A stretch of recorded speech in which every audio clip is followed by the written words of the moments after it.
Vamos a ver la primera parte de los fármacos utilizados en hipertensión. Cuando hablamos de hipertensión, nos referimos a la elevación de manera sostenida de la presión arterial. Y cualquier persona que pueda sufrir de presión alta durante un periodo de tiempo largo, se dice entonces que es presión arterial elevada, o sea, hipertensión. Cuando la persona sufre de hipertensión, se produce una remodelación del árbol vascular. Se engrosa el endotelio, hay una reducción del número de los vasos sanguíneos y también hay un crecimiento de esa pared y de la masa celular vascular. Los pacientes con hipertensión tienden a retener sodio y generalmente esto está aumentado en las personas de raza negra. Se conoce la hipertensión como el asesino silencioso, porque la mayoría de las personas que sufren de esta enfermedad no tienen síntomas. No se les presenta dolor de cabeza, no presentan compresión en lo que es en el cráneo, muchos no se marean, ¿verdad? Generalmente no les da síntomas y por eso se conoce como asesino silencioso. Para diagnosticar que un paciente es hipertenso, bueno, se recurre a hacer una medición de la presión arterial con el aparato conocido como el esfigmomanómetro. Entonces, existen en forma general dos tipos de hipertensión, la hipertensión esencial y la secundaria. La hipertensión esencial es aquella que no conocemos por qué razón se ha dado, es decir, no sabemos cuál es el origen de la presión elevada. Entonces, por eso se conoce como hipertensión esencial. Sin embargo, la hipertensión secundaria, como su nombre lo indica, es una consecuencia de algún problema, como por ejemplo el feocromocitoma, aldosteronismo, cuando hay una enfermedad renal, o la enfermedad de Cushing, por ejemplo, o el uso de algunos fármacos, como por ejemplo los anticonceptivos orales o los corticoides que podrían producir también un aumento de la presión arterial. Se considera por lo general que la presión normal es menor o igual a 120/80 y un paciente prehipertenso más de 120/80 y menos de 140/90. Ya los hipertensos más de 140/90 y estamos hablando de pacientes no controlados a través de medicamentos. Por ejemplo, el JNS7, que es el journal que trata sobre todo de problemas de hipertensión. Este journal habla que pacientes diabéticos incluso deben tener valores mucho más estrictos de presión arterial. Pero por ejemplo el JNS8 ya prácticamente tiene valores, ¿verdad? Menos de 140/90 para los diabéticos e hipertensos a la vez. Sin embargo, pues estos valores han ido cambiando a través de estudios. Recuerden que son la práctica, los resultados en los pacientes, los que hacen que pues estos comités se reúnan y evalúen cuáles son los valores que se consideran estrictos para determinados pacientes según sus enfermedades. Entonces se considera que a mayor valor de la presión arterial, mayor será la muerte o la enfermedad. Se recomienda, ¿verdad? Modificaciones al estilo de vida. Dependiendo de cuán elevada esté la presión, se recurre a tratamiento farmacológico y también hay que evaluar los factores de riesgo que están relacionados a este problema de salud. Ahora vamos a hablar de los fármacos que se emplean para el tratamiento de la presión elevada, es decir, de la hipertensión. Generalmente, ¿verdad? Los riñones son los órganos principales responsables del control arterial a largo plazo. Entonces, cuando vamos a dar un tratamiento farmacológico, el objetivo es reducir la presión arterial a valores por debajo de 140/90. Escuchen bien, ¿eh? Menos de 140/90. Y en este caso, pues según el JNS7, los diabéticos a menos a 130/80. Aunque hoy día, como les dije, en el JNS8, ¿verdad? Tanto los pacientes diabéticos como los otros, según la edad, también pueden ser de menos de 140/90. Entonces, dentro de la terapia farmacológica, lo que queremos es que los fármacos sean capaces de reducir uno o los dos factores que estén contribuyendo a elevar la presión arterial. Estos dos factores son el gasto cardíaco y la resistencia vascular periférica, porque la presión arterial está determinada por esas dos cosas, por el gasto cardíaco y por la resistencia vascular periférica. Entonces, nosotros lo que queremos con los fármacos es que se reduzca el gasto cardíaco, la resistencia también vascular periférica o ambos, si en tal caso sean ambos los determinantes de la presión arterial elevada. Ahora bien, ¿cómo o qué medicamentos específicamente envía o prescribe un médico al paciente según si tiene la sistólica o la diastólica elevada o ambas? Bueno, fíjense bien, la presión sistólica está relacionada con el gasto cardíaco. Ese es el valor que está arriba en las mediciones cuando decimos, por ejemplo, 120/80, ¿verdad? La sistólica es la de arriba y está relacionada al gasto cardíaco. Y quiere decir que el gasto cardíaco está determinado por receptores beta 1, beta 2 y también M2. Mientras que la presión diastólica está relacionada a la resistencia periférica. Y en esta resistencia periférica actúan los receptores alfa 1, alfa 2 y también beta 2. Ahora bien, existen respuestas reflejas que pueden modificar el efecto de los fármacos. ¿Por qué? Porque, bueno, los vasoreceptores que están ubicados allá en el tracto solitario del bulbo raquídeo, a nivel del sistema nervioso, ellos son capaces de captar esos cambios de presión arterial. Por ejemplo, si un medicamento tiende a bajar la presión de una forma abrupta, esos vasoreceptores son capaces de captar eso y enviar señales, ¿verdad?, que tiendan entonces a producir un aumento de la presión arterial. Esos vasoreceptores también actúan para tratar de mantener ese equilibrio en nuestra presión arterial sin utilizar medicamentos. Pero por supuesto, la presión arterial a veces es tan difícil de controlar por sí sola que es cuando se producen los pacientes hipertensos y requieren de medicación. Pero esos vasoreceptores están siempre allí y ellos son capaces, ¿verdad?, incluso hasta de disminuir la frecuencia cardíaca y la fuerza de contracción cuando ha habido un aumento por ejemplo, de la misma.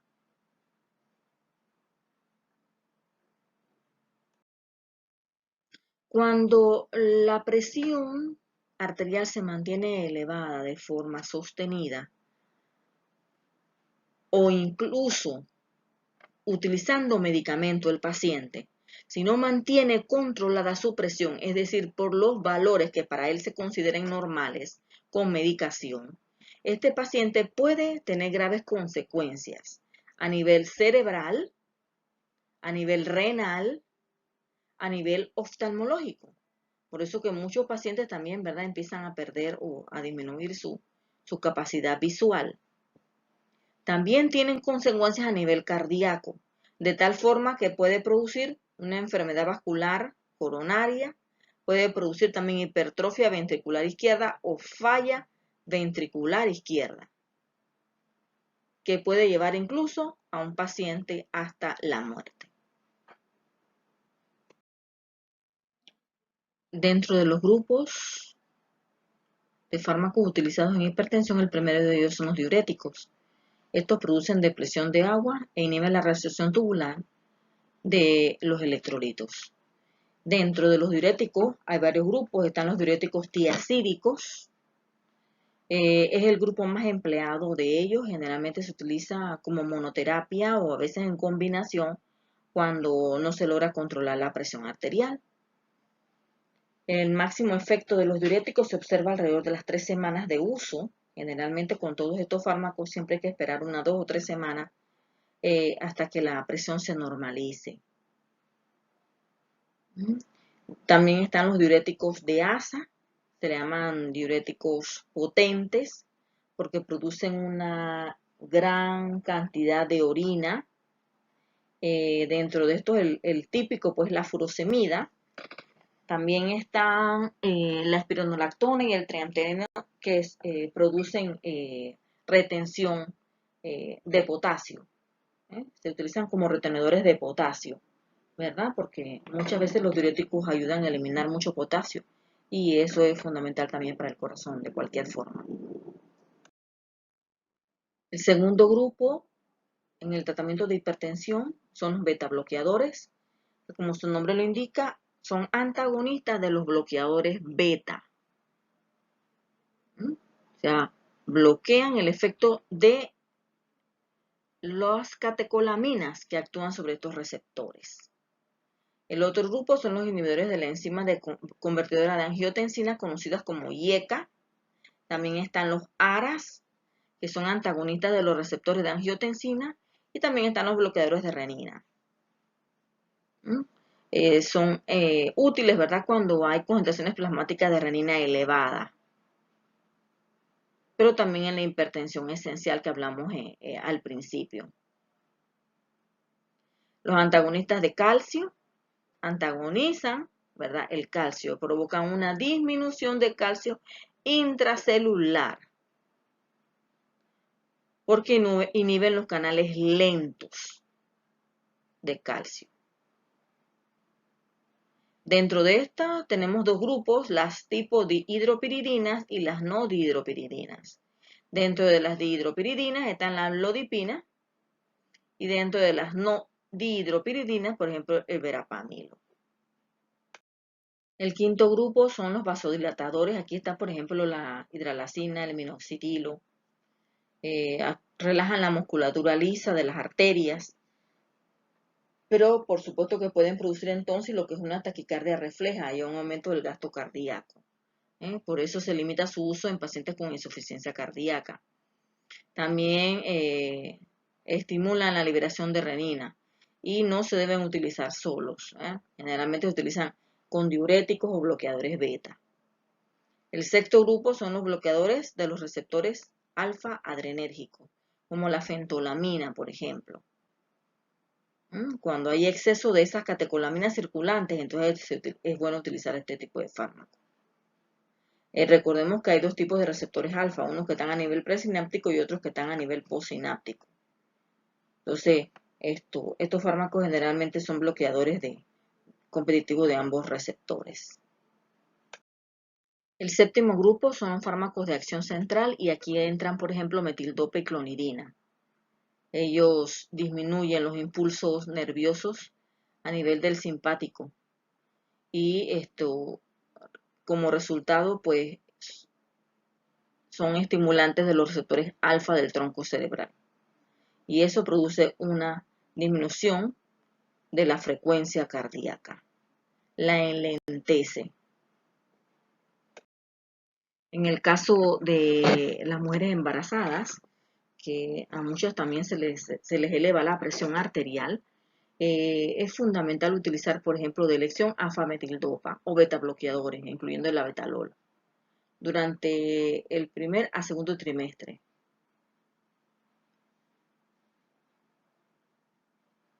Asociado a bajo peso al nacer del bebé, en el caso de los beta bloqueadores, así que tener un poco de cuidado.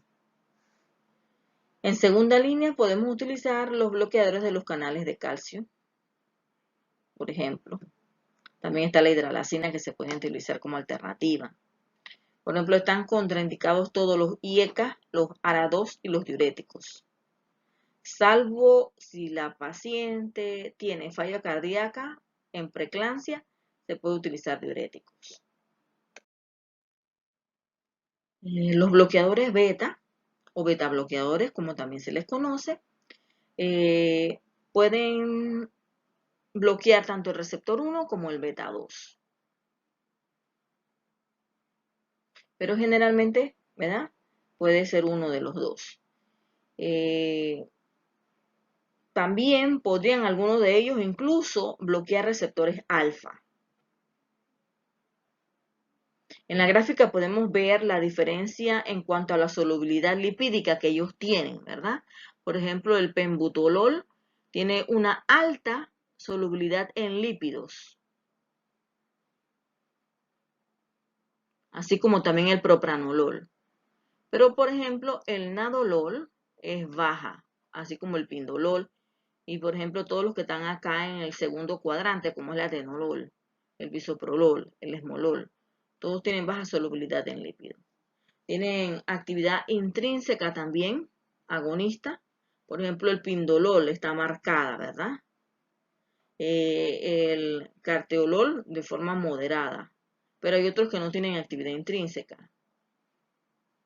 Y, por ejemplo, el carvedilol y el propranolol tienen una actividad estabilizadora de membrana, muy importante. Entonces, algunos pueden inducir vasodilatación. Entonces, todas estas características son clínicamente puntuales y pueden ayudar en la selección apropiada del beta bloqueador que tenga que utilizarse en un paciente determinado. ¿Cómo funcionan estos bloqueadores beta para reducir la presión arterial? Bueno, el mecanismo específico por el cual ellos pueden estar produciendo el efecto no se ha aclarado totalmente. Sin embargo, hay varios factores que contribuyen a que esto se dé. Y es la explicación que han dado, ¿verdad?, muchos investigadores. Por ejemplo, hay un bloqueo de los receptores beta 1, de las células yuxtaglomerulares del riñón, que son los que liberan renina.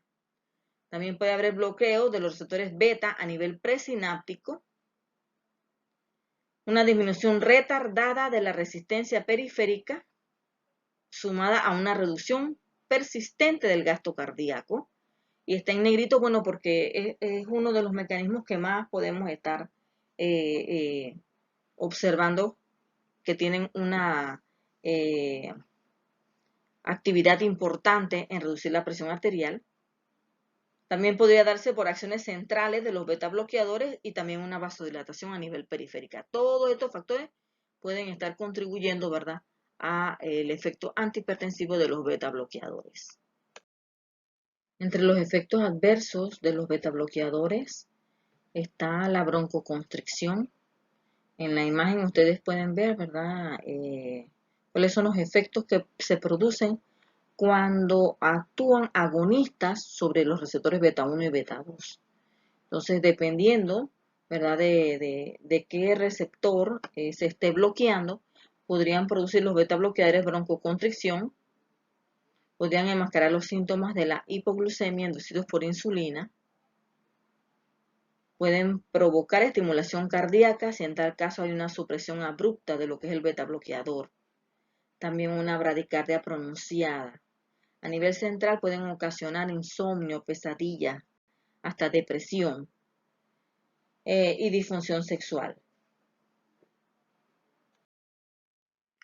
En el caso del efecto antihipertensivo de los bloqueadores alfa, se debe al bloqueo de estos receptores que se encuentran en arteriolas y en vénulas. Ejemplo de bloqueadores alfa, bueno, el prazosin es uno de ellos. Y por ser selectivo produce menos taquicardia refleja que los que no son selectivos. No producen cambio alguno sobre el perfil lipídico.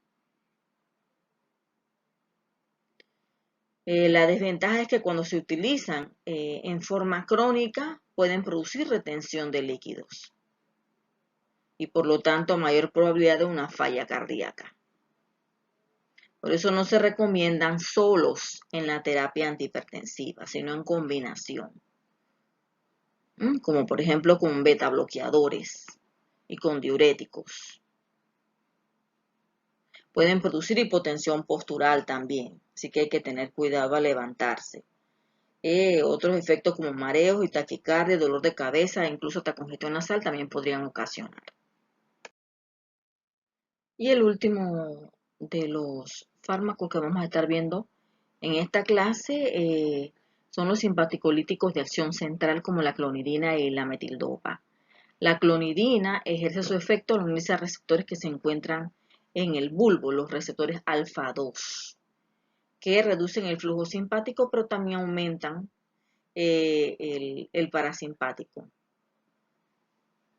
produciendo bradicardia. Se unen también a receptores imidazolínicos que se encuentran en el bulbo y contribuyen entonces de esta forma también a reducir la presión arterial. Entre los efectos adversos por actuar a nivel central está, por ejemplo, la sedación y la depresión, al igual que resequedad de boca, que también lo produce la metildopa. La metildopa, su efecto se da al reducir la resistencia periférica